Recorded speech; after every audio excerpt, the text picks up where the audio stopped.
to Anxiety Slayer. Ananga and I are so grateful that you're here with us again this week for a conversation about our mind stories and the fiction that our mind creates that we sometimes believe wholeheartedly and that can cause us a whole lot of suffering and a whole lot of harm. So, we have some ideas today about how to work with that and how to eliminate what feels so real in those stories that our mind creates. Welcome back, Ananga. Hey, Shan. Some of the stories that we hear about often are stories about health or social scenarios or just being in a position where our mind makes us feel small, like we can't do the things we want to do. Those are the three things that I hear about the most. Yeah, I think those are really common experiences. The stories, the catastrophizing, the way the mind can take something, just a daily thing, and take it to the worst case scenario. The unhelpful internal dialogue that says we can't do this, or this is always going to be this way, or that's going to get worse. And we don't know those things. And it takes away our ability to be resourceful and adaptive and kind of shrinks us. And I think if the mind gains traction, if it gains energy from our anxious response, it can really hijack us. And once it builds that kind of energy, it's very difficult to get out. And it can be a prolonged experience of, as you said, Shan, real suffering. And it's all inside. It's a total inside job. And then we're meeting friends or working or doing the things we need to do, trying to look okay, trying to be functional. And we've got this energy inside that's leading us such a horrible dance and exhausting us. And I think that can feel lonely. That can feel isolating if we're trying to hold it together. Yeah, without question. It's like there's a program running in the background at all times.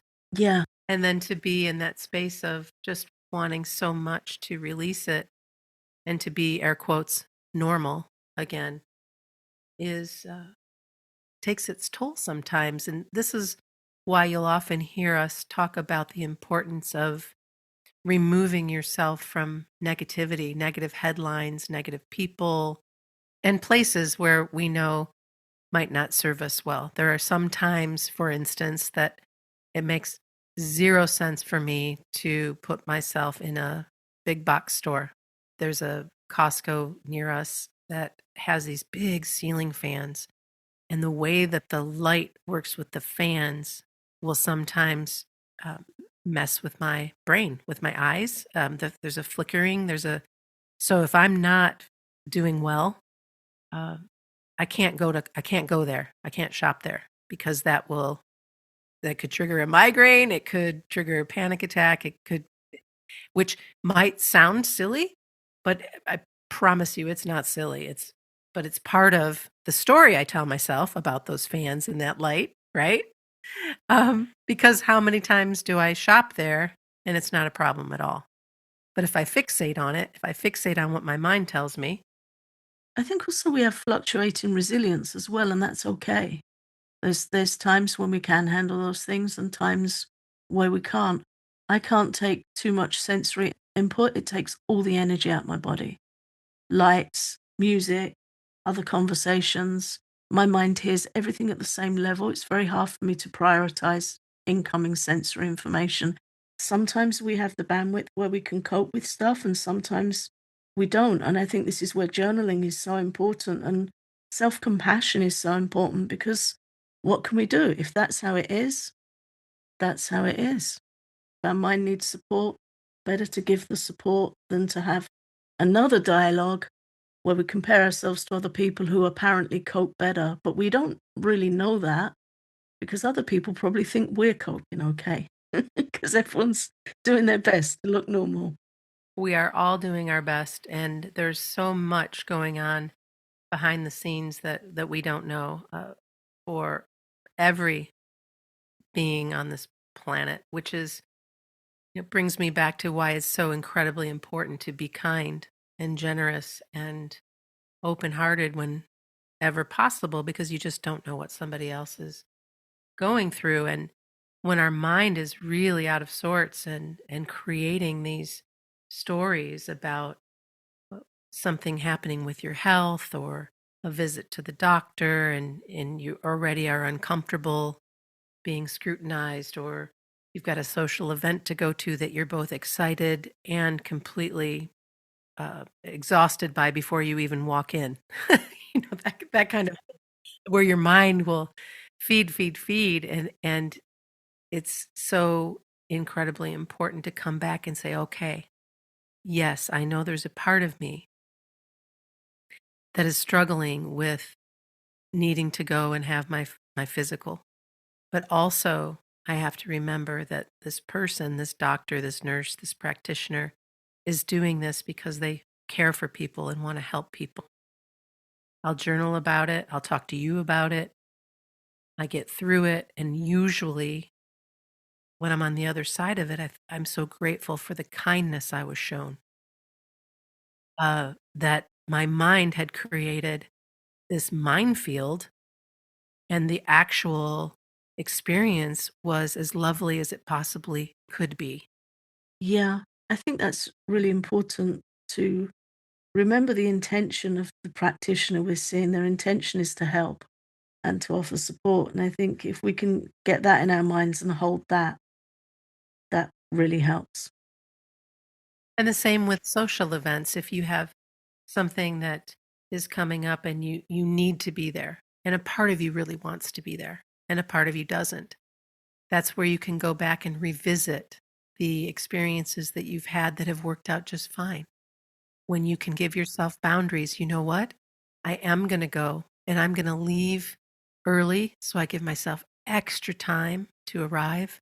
And it's also okay if I need to leave early, if I need to carve out exactly whatever it is to show up, to be present, and then to move on. That it doesn't have to fit in any kind of rigid box that says you must be here from this time to this time and so on. And I realize if you have there's certain events that have a start and end time, but do you get what I'm saying? Like to give yourself flexibility as possible. Yeah, and I think we can learn from past events. If they were okay, we can put that, under our hat and say, look, this is what worked for me and I have experience of that and I can do it again. And if there's something that we feel we do differently this time, then we have the opportunity to do that. Sometimes we need an end time.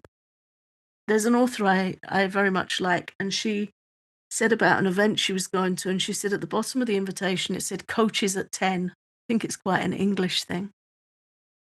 So coaches at 10 is an old fashioned thing where you'd go to a ball or an event, and then the horse and carriage would come at 10 and take you home. So that was like, this is when it ends, this is when everyone gets picked up.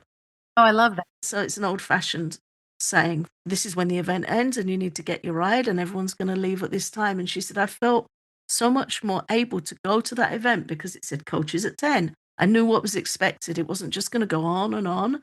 At a certain point, a quite reasonable hour, it was gonna end and we needed to arrange our transportation and off we go." And she was saying what a help that was. And I think when you express that to others, you realize you're not alone in that. A lot of people feel the same, Right. which is where it's really important with the mind not to let it isolate us because it will very quickly make us feel like this is just me.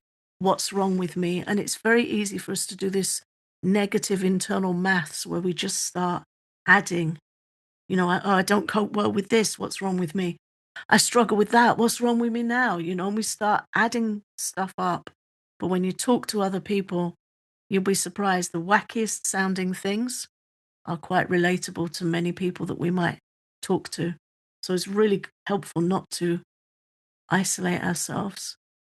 And that's why it's so important, I think, to be a part of a circle of women or a group of people that you have a lot in common with, where you can share these stories. having come from a background now, at least in the last 20 years of circling up with others, and it has been so supportive because you realize that you're not alone at all. And also through the stories that you hear, you learn of different coping mechanisms, different ideas about how people work through things. Social anxiety is a big piece for many, and yet also an interest in doing social events, like for instance a concert. I had a friend that loves concert going, but to get there and to sit through the opening act and then the intermission and then the act itself and then leaving with all the people and all the hustle and bustle, she figured out that her best strategy was to come before the main act, to just miss the opening act, and then to leave before any uh, additional songs are played at the end of the show. Any And that, for her, was a way to still continue doing something that she loved, but to remove herself from all of the activity right before and right after the show. Yeah, it's so smart, and sometimes it takes us a while to get the idea that we're allowed to do that. We have autonomy to exercise, and what better place to exercise it than in our own well-being? You've spent your energy, you've done what you need to do, but then you go into depletion because you're trying to deal with whatever happens at the end of an event like that when everyone leaves at the same time, and then you feel exhausted, and then you're recovering from something that you hoped would be a positive experience. But we're very quick to be hard on ourselves, and our mind is very quick to tell us there's something wrong with us or something we can't do. My mind, left unattended, will shut my options down quick as I can blink. And I just have to tell it, no, no, we're not doing this. This is not helping. That's the question you ask your mind. How is this helpful? Yeah, because our minds are so powerful. And there's a reason why some incredibly brilliant philosopher said, don't believe everything you think. I don't know who to credit that to, but uh, it's such a helpful phrase to remember. Yeah.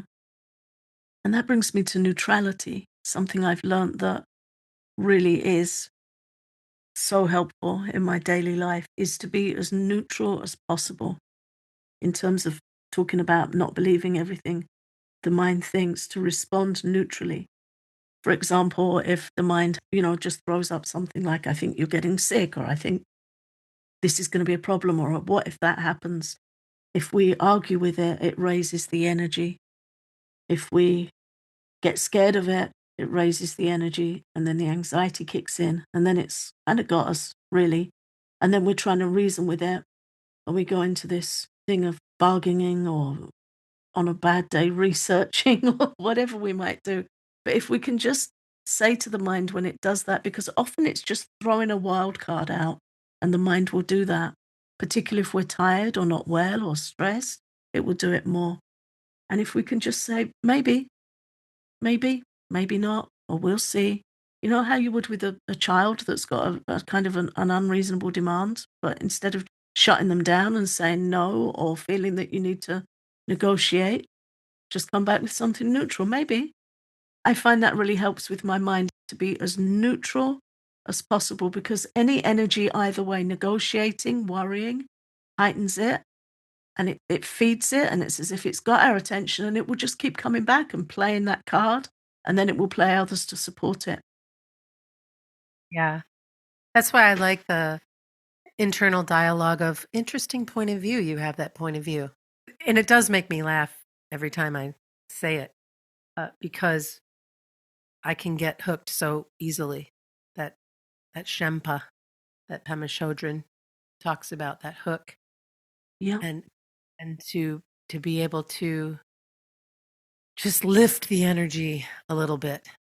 Yesterday, I started to feel just a little bit of a sore throat, and I thought, what is this? And I went to the place of, oh man, I sure hope you're not getting sick.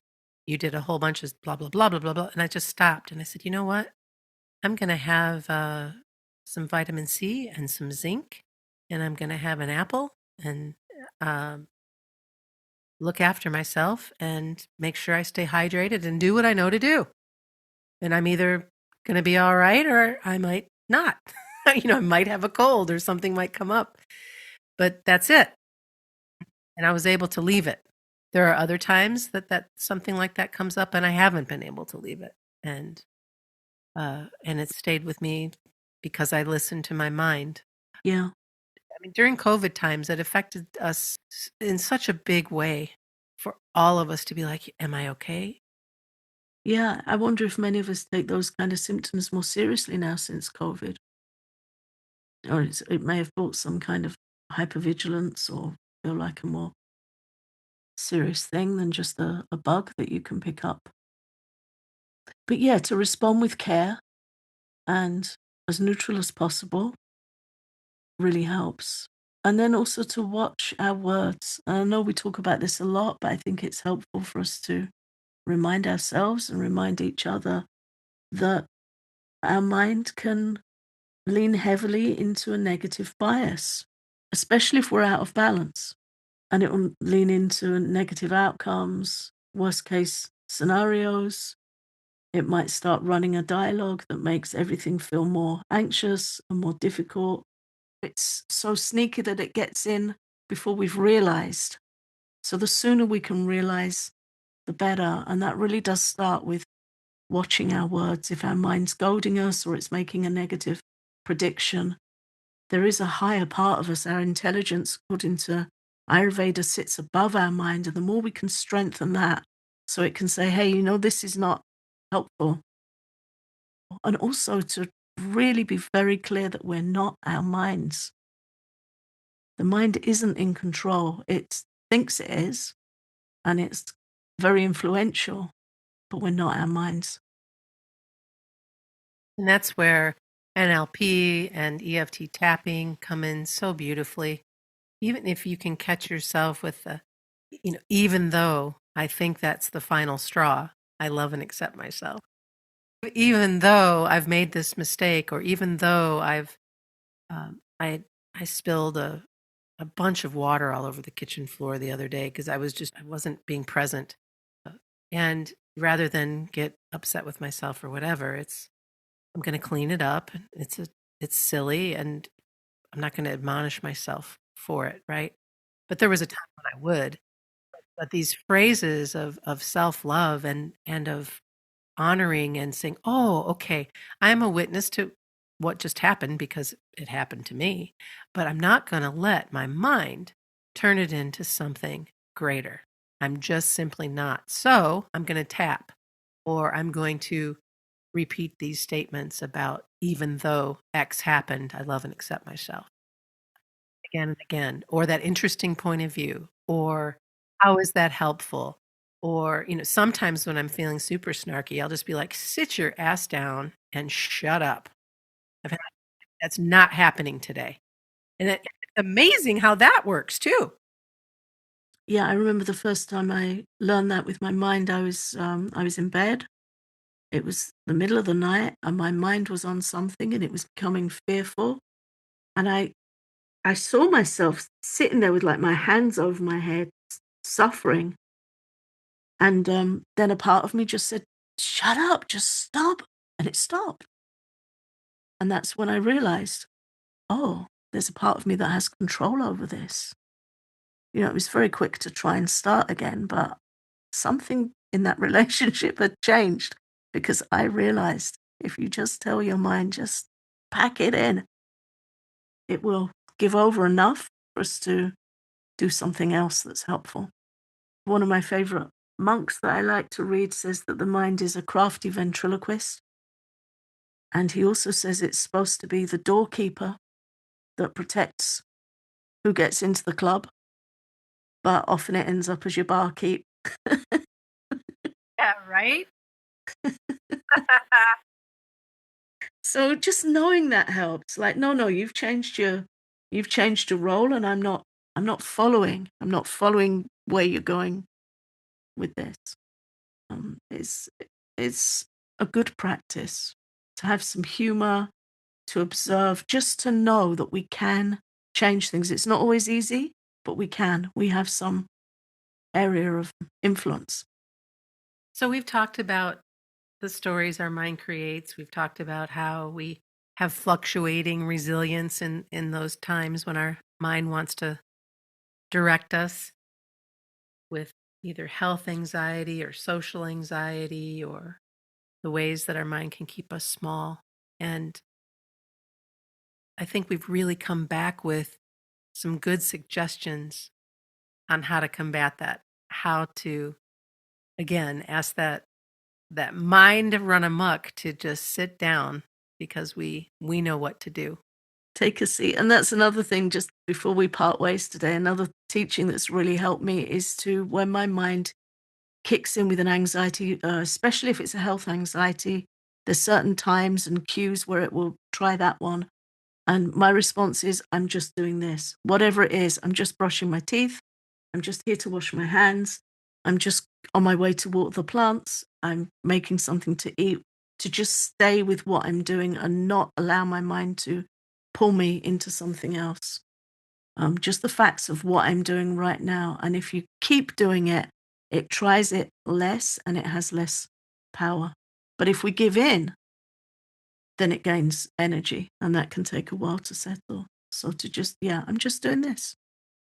This is what I'm doing right now. I'm talking with my friend. I'm going to read this book. Whatever it is, whatever simple task it is. And if we're not doing something immersive, then start doing something that gets our attention. Go for a walk and really be mindful and aware of your surroundings.